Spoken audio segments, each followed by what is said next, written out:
আল্লাহ তাআলা কিয়ামতের দিন সাইয়েদনা নূহ আলাইহিস সালামকে বলবেন, নূহ তুমি কি দাওয়াত পৌঁছিয়েছো তোমার উম্মতের কাছে? নূহ আলাইহিস সালাম বলবেন, হ্যাঁ আমি পৌঁছিয়েছি।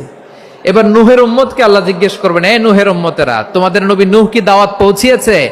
নূহের উম্মত বলবে, না আল্লাহ, আমাদের কাছে কোনো সতর্ককারী আসে নাই, কোনো নবী টবি আসে নাই, কোনো দাওয়াতও আমরা পাই নাই, আপনারাও চিনি নাই, জান্নাতও চিনি নাই, জাহান্নামও চিনি নাই।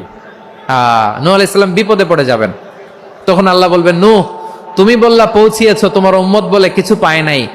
নূহ তোমার কি কোনো সাক্ষী আছে?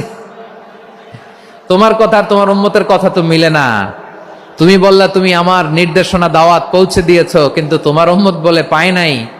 নূহ তোমার পক্ষে কোনো সাক্ষী আছে? নূহ আলাইহিস সালাম বলবেন, আছে। কে? উম্মতে মুহাম্মাদি। তখন আমরা বলবো, আল্লাহ, আল্লাহর নবী নূহ আলাইহিস সালাম তিনি আপনি যা যা বলেছেন ঠিক তা তা তার উম্মতের কাছে পৌঁছে দিয়েছে। এবার নূহের উম্মতের সাথে আমাদের ঝগড়া লাগবে। তারা বলবে, তোমরা আসছো আমাদের হাজার হাজার বছর পরে, তোমরা কি করে জানলা? তোমাদের সাক্ষী ধর্তব্য হবে না? আমরা তখন বলবো, আমাদের কোরআনে তোমাদের নবীর নামে আল্লাহ তাআলা একটা সূরা নাজিল করেছেন, সূরাতে নূহ। আওয়াজ করে পড়েন আল্লাহু আকবার।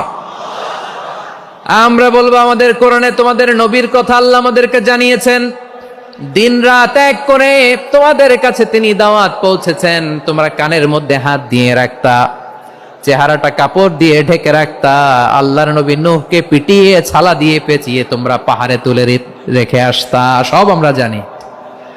আমরা যখন বলবো এই কথা, নূহের উম্মত চুপসে যাবে। তখন আমরা সত্য বলেছি কিনা এটা আল্লাহ তাআলা জানতে চাইবে বিশ্বনবীর কাছে। তখন বিশ্বনবী আমাদের পক্ষে সাক্ষী দিবেন। আওয়াজ করে বলেন আল্লাহু আকবার। এজন্য আল্লাহ বলেন, নবী আপনি হচ্ছেন সাক্ষ্যদাতা, সব নবীদের উপর আপনি হবেন সাক্ষী, আবার আপনার উম্মতের সাক্ষীর উপর আপনি হবেন সাক্ষী। তার মানে নবী গো, কিয়ামতের কঠিন ময়দানে আপনি হবেন রাজ সাক্ষী।